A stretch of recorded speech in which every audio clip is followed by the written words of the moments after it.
I've always seen you very much as not just being a songwriter, but a musician, particularly the way you kind of record your songs and writing guitar parts and vocals, and like there's a whole process there. You play bass on them and you kind of know what you want. But the question is, do you ever feel like you wanted to play in someone else's band?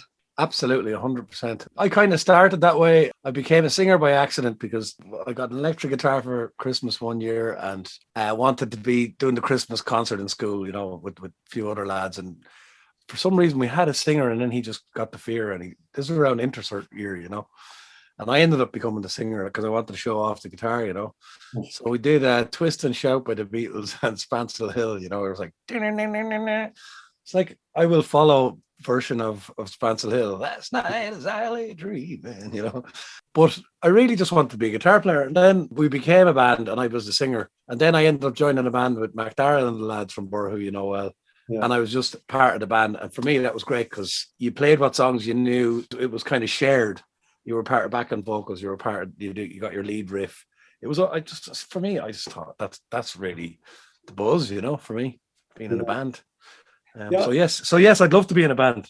One of the things that stands out when I play with you and play with your band is the audience are all singing the lyrics. It's like they really enjoy the storytelling in your songs, and it's like they're all singing the story. That real songwritery, storyteller, troubadour. Do you sit down and write your story separately to how you make your music? Are they two different things?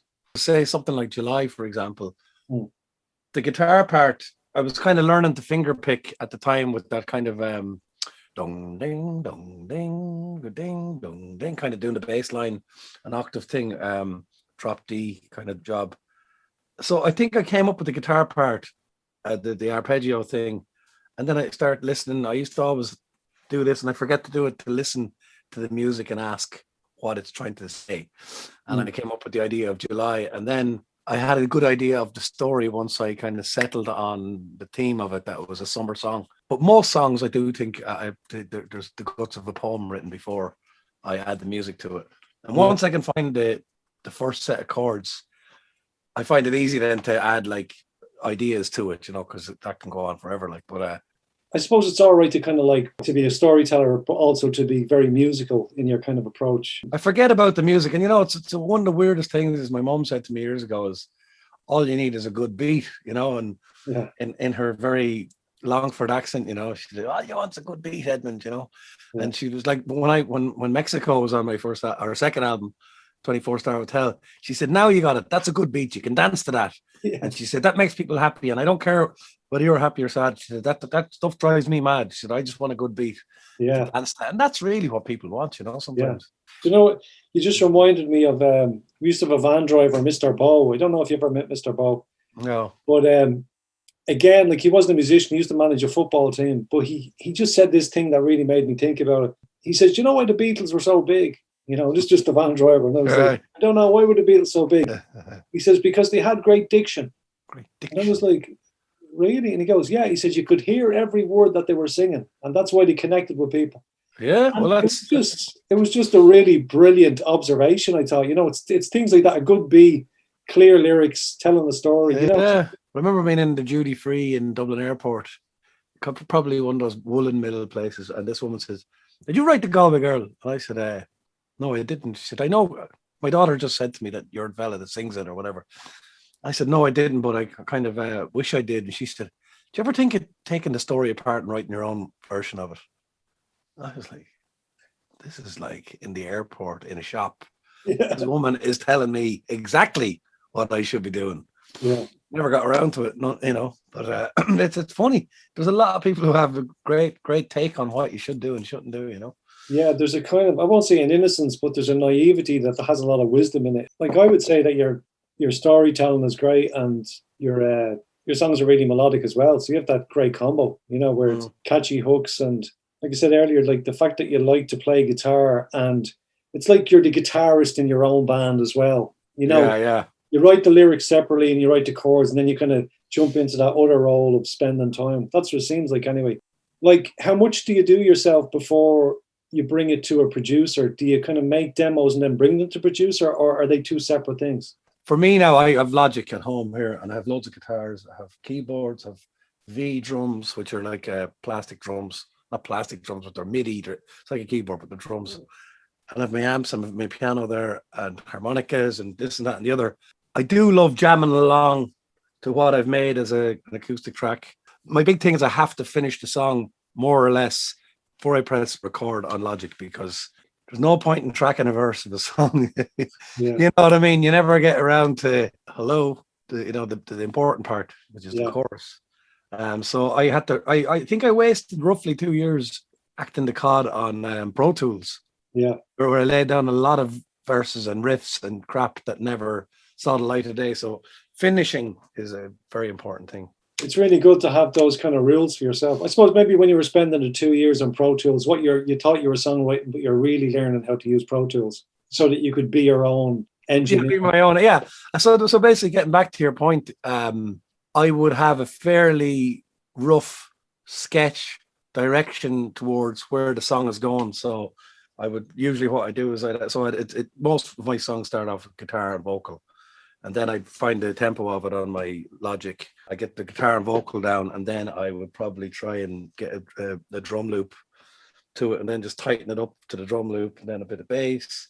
And then sometimes it just goes off an I might be too lazy, and it'll be the first beat I find, because there's a gazillion drum machines and options, and I'll just be, and to be honest, I do love lo-fi music, and I love really rough sketches of stuff.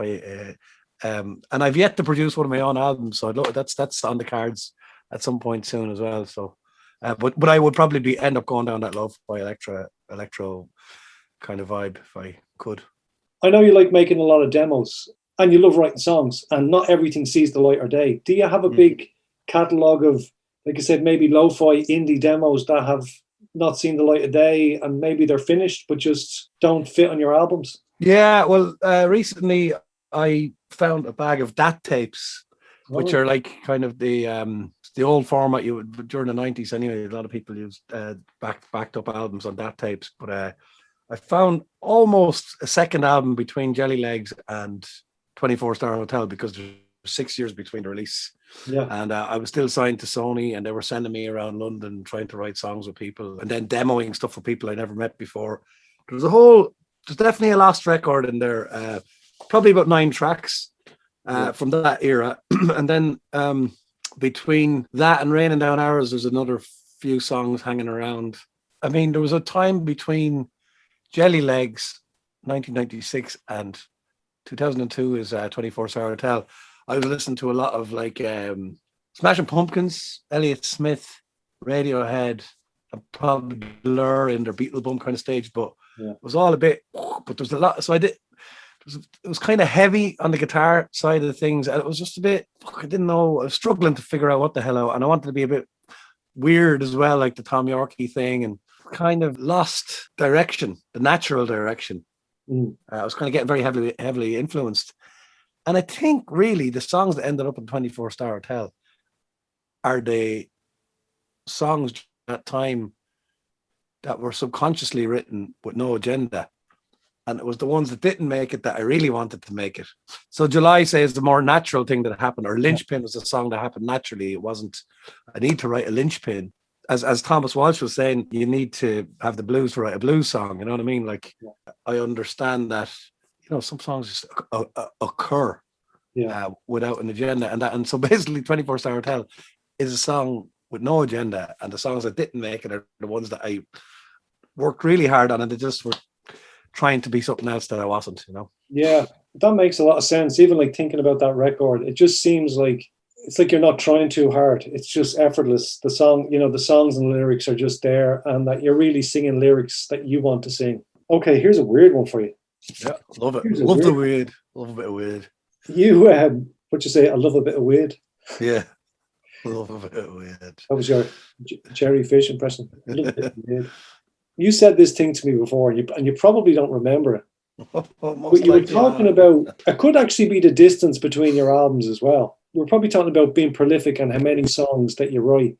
And you had said to me, the way you put it was, you go, look, I think you've got a certain amount of energy, and I'd rather put my energy into less songs than have a huge repertoire of songs and have loads of songs, because you've only got Do you remember saying that, or does it make sense? It does make sense, and it makes absolute sense to me. I feel good that I've said it. I'd love to be a lot more prolific than I am, and I've gone through. Parenthood for me was a big kick in the arse in that it knocked me for 10 in that I all of a sudden my ego was out the door, and I had to care about other people other than myself and my music and all that. Even though I needed to live off my music a lot. I needed it more than I ever needed it, because I had to become like the hunter-gatherer, Yeah, I do reckon it is true that quality over quantity, absolutely.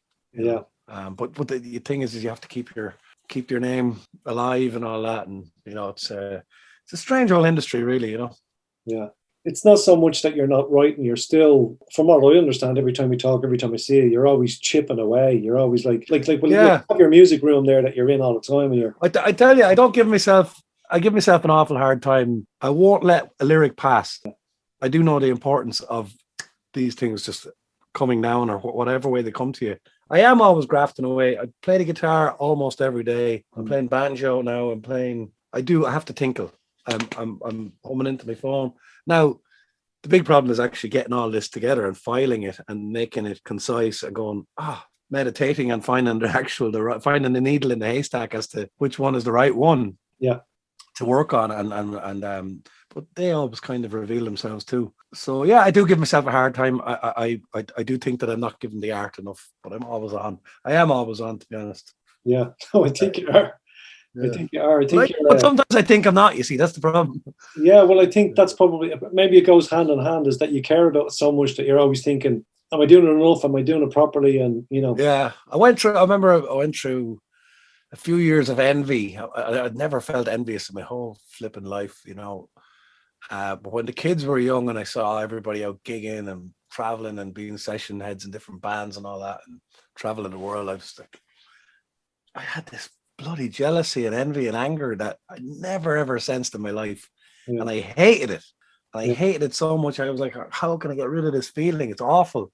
Because, I really, really wanted to get out there and do it. And then the recession had happened, and just, but I had a couple of years of geez, I was so down. It was shocking. Yeah.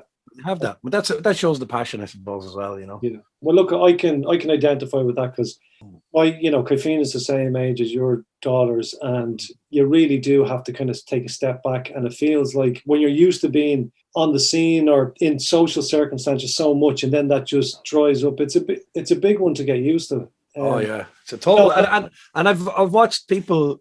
It's weird. So during that time, people were like, "What the hell's wrong with you?" kind of thing. And then someone else then has a kid, and they're going, "Well, how's she now?"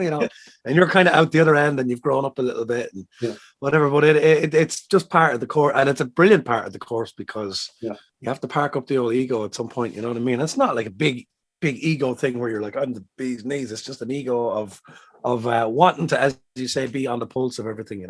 To be relative, I suppose.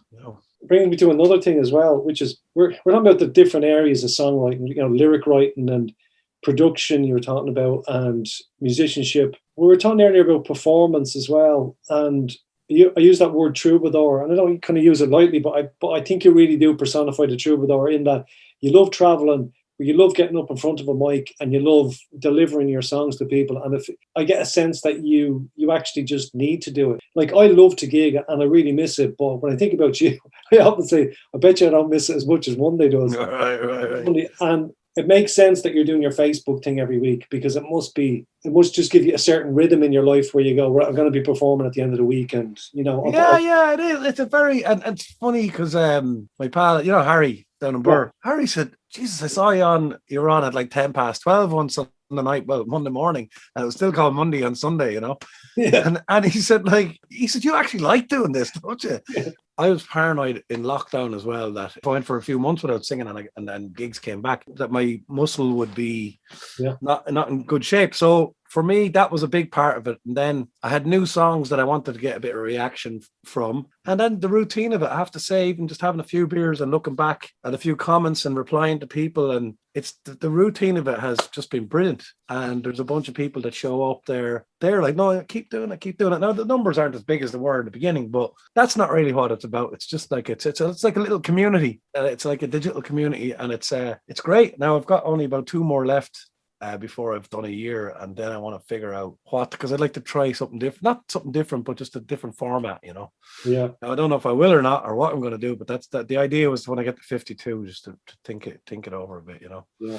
Well, I think like fair play to you. I know a lot of people have done gigs online, but I don't know if I'd even say being consistent. I think it goes back to the fact that you just want to do it. When you're writing your set lists and you share them, and I think I think you enjoy writing your set lists, the whole process of before the gig and planning. Yeah, well, that was the big thing with the set list and the drawings was an anxiety thing. I used to get bad anxiety when I was about 18, 19, and then around time Raining on Arrows came down, I started getting it really bad again, and then I had to find a space to just be. It's like some people like to talk to people before a gig. I like to be on my own. Or I'd like to kind of create a bit of silence. So the drawing of the set list was like a bit of a weapon as well, as in, he's doing his set list, just leave him alone. Genuinely, with the Sunday nights, I feel like I've actually done a gig. After it, I feel like buzzed up, have a beer, listen back to a few tunes. And I've also figured out, in the beginning, we used to kind of, with the band, you'd go back and watch yourself doing a gig, or, somebody would have taped it on the board. And you'd sit around as the band going, oh, we're doing that too fast, we're doing that too slow, or we're doing whatever, And I hadn't done that in 20 years. So now with the streaming thing, I can look back at myself playing and go, Jesus, you're playing like July, like a fucking Shergar, you know what I mean? It's like, ding, ding, ding, ding, ding, like you're kind of in autopilot. It's like, bring it back, bring everything back a bit. And so that's been a beautiful thing as well, is to bring everything back and calm the jets and not be so forceful. Yeah, I've done a couple of. I've probably done about 3 gigs online during the pandemic. And Wally says, "Jesus, you're flying through those songs." And I was like, how could I be flying through them when I'm just sitting here in front of the camera? But you still, the blood is up, and you're just Oh no, it's wild. Yeah, I think when I started off doing the stream, like you can go back and watch me from the start. Yeah. Sure, I was probably doing karate kicks, like just like whatever, and like it's funny. I was nearly going to start calling "Watch Mundy Have a Breakdown" because I couldn't get the things to sync up, and there was sweat coming. I did a half an hour one night, and nobody saw it. Like I was like playing it, and went to look at the comments. I said I'd do 6 in a row without saying a word. And that's what I did. Nobody saw it. Went back on and sweat is dripping down. Everyone's like, hello. That's how you start. Yeah. Let's go back on and do it all again. Oh, here we go. For God's sake. Looked like you just got out of the shower starting. Oh, look at them. He's gone upstairs for the wash. What's your favorite song that you've written, and why are you proud of it? I have to say now, I started doing a version of To You I Bestow recently, which is a slower version of it, softer version of it. And I do think that the words in that song are like big declarations, you know what I mean? They're not like I love you and my heart is broken. It's like, I could, I'll move mountains for you. I'll give you the stars from the bruised evening sky and a crown of jewels for your head. It's like bionic declarations of romance, and I suppose only a broken heart can feel those feelings, you know what I mean? That's a fair example.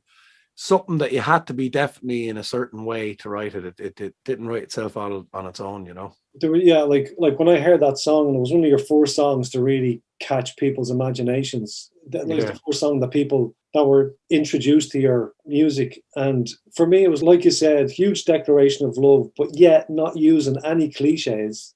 Yeah. Because, people write so much about love, but it was also Shakespearean. Yeah. It was like, so I had this kind of epicness about it. And, but I have to say also the performance of it as well was the intensity was matching the kind of lyrics. And with linchpin, someone very, very close to me suffered heavily with mental health. And I'd never really known what, depression was or anxiety or schizophrenia or anything like that. I never knew anything about it. I heard about it, but I never really understood it. Never knew how close we all are to it. How much a small bit of it might be in all of us. And I just wrote this out. I've noticed that you can't even bear to look and see, take out your drunken eyes and learn just how to be. And I was also tipping my hat to McCartney in Blackbird in that little bit. Yeah, it wrote itself very, very quickly and openly and honestly. And it was never meant to be anything, I bring it into the record label because they were always looking for singles. Where's the next single, mate? Looking for a chorus, looking for and that I'd bring it in. I'd always leave it on there, and it's all right. That one's all right. But that's my punter's favorite song. Like I'd say it's in the top 5 or 6. Yeah. Of all my songs that people like, it's Lynchpin. Lynchpin is definitely one of them. That's one where the whole audience just kind of sings it, and but when you're just singing it, you can feel the connection that they have. Like not just to that song, a lot of songs that you have. The audience are all just singing it, but you're picking up like emotion off the audience nearly. Yeah. And I think that's where you really, when you're writing lyrics that really mean something to you. Has the pandemic changed your approach to songwriting? In that you probably have more time, or you're getting more accustomed to technology, or are you writing lyrics differently because of it? Or well, I've figured out that I've less of an agenda with the world, with my music, because everything's on pause. But I do want to come out of it prepared. I want to be match fit. So that's the Sunday night thing covered. Just to keep things moving slowly. But I'm trying not to expect things from songs. I'm trying to just play for the sake of playing. Like I go into the kids' playroom and watch telly. I have a little Spanish guitar, and I find that when I'm distracted by some stupid TV program, that the hands start doing things on the guitar that I'm not aware of in a way. I'm not saying I'm going up and down the neck around. I'm just like finding little licks and stuff like that. And then all of a sudden, so it's a subconscious thing. The new one, someone told me a great trick about Bob Dylan never carried a pen. He carried a pencil with a rubber on the top of it. Oh, right. Because he just went, rather than fucking rewriting the whole line again, he's like, pop in a little word there, Yeah. And I was like, that is just simple, old school, simple and perfect. Yeah. Like rather than making a big mess of the page and lines through the, that you just go, I've ruined it now. So this is a song called Childish Heart, and it's inspired by a line I saw on the back of someone's t-shirt in Singapore about 3 years ago, and it said, "Never lose your childish heart." And I wrote this song, I suppose, with a little bit of the Rolling Stones in mind. And thanks to Colm for inviting me on the Songwriters powwow, and the best of luck. We see each other in reality soon.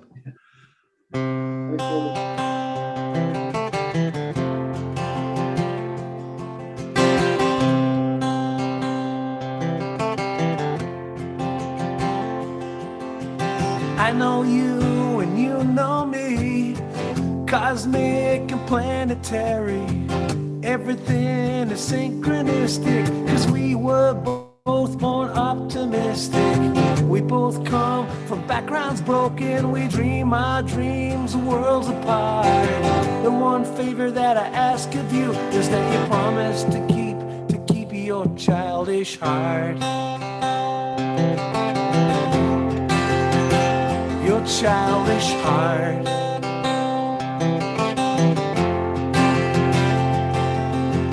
Music, oh sweet, sweet music, feathers fall upon my soul.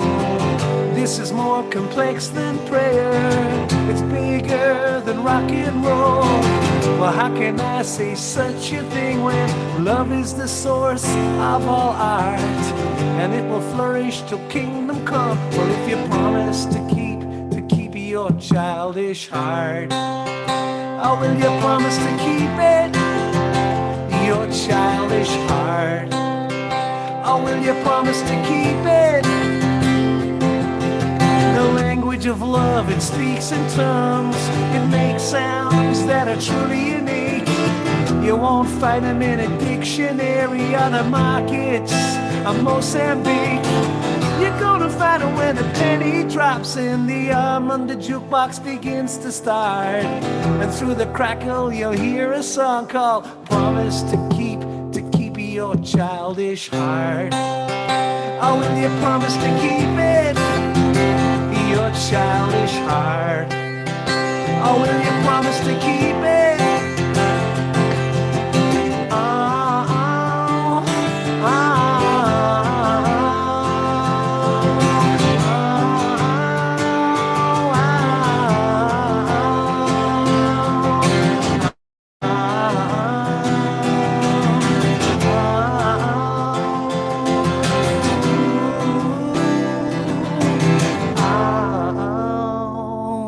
There's a winter out there and it makes me weep for the pilgrims and the pioneers, losing children in the hills, horses dying along the trail, people mad on the trail of woe, drifting on and off the chart, but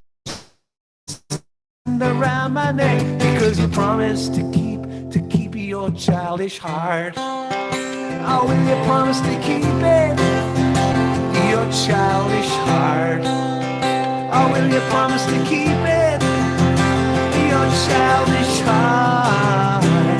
Your childish heart, your childish heart, your childish heart. Oh, will you promise to keep it? Oh, will you promise to keep it? Oh, will you promise to keep it, your childish heart?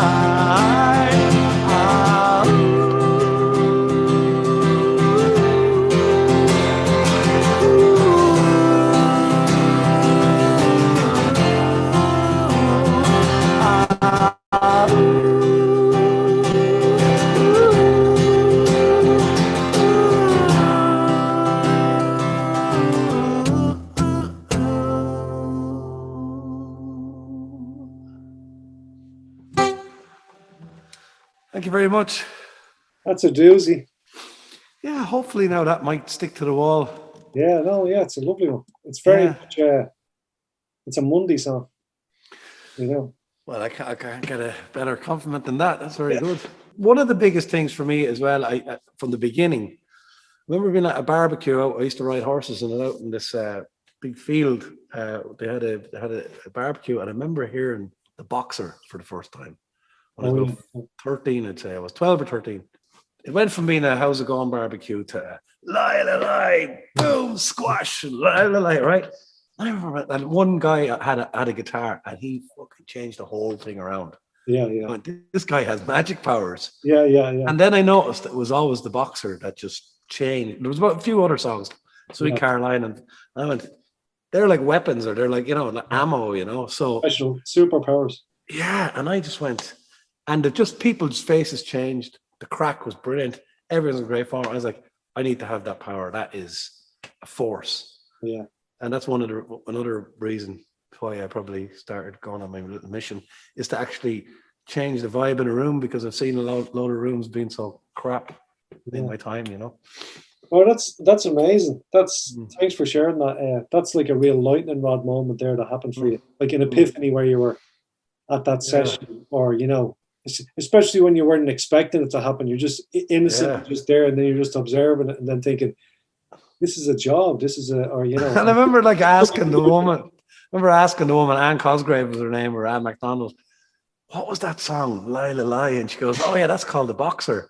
And I was like, "How does it go again?" She's like, "Lie, lie, lie, boom, squash." And I was like, "Boom, squash." Yeah, you just go boom, squash instead of like boom, the big reverb. Yeah, the big. Yeah. But I don't think she knew any other words to it, and I don't think anyone else did except the guy in the guitar. Yeah.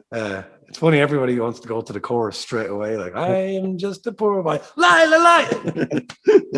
I know. And I think actually, interestingly, I think lie, lie, lie, it's a thing people just like saying, like it's probably a primal noise. Yeah. And there's loads of them in folk songs, particularly like Irish folk songs. Whack full of tour laddie and that kind of thing. Yeah, all those, Foddle Diddle Do. And yeah. Listen, it's been brilliant. And it's great to have these chats, because you can go into areas you normally probably wouldn't. All right, man. All right. Have a nice evening, and great to hang out. We'll see you soon.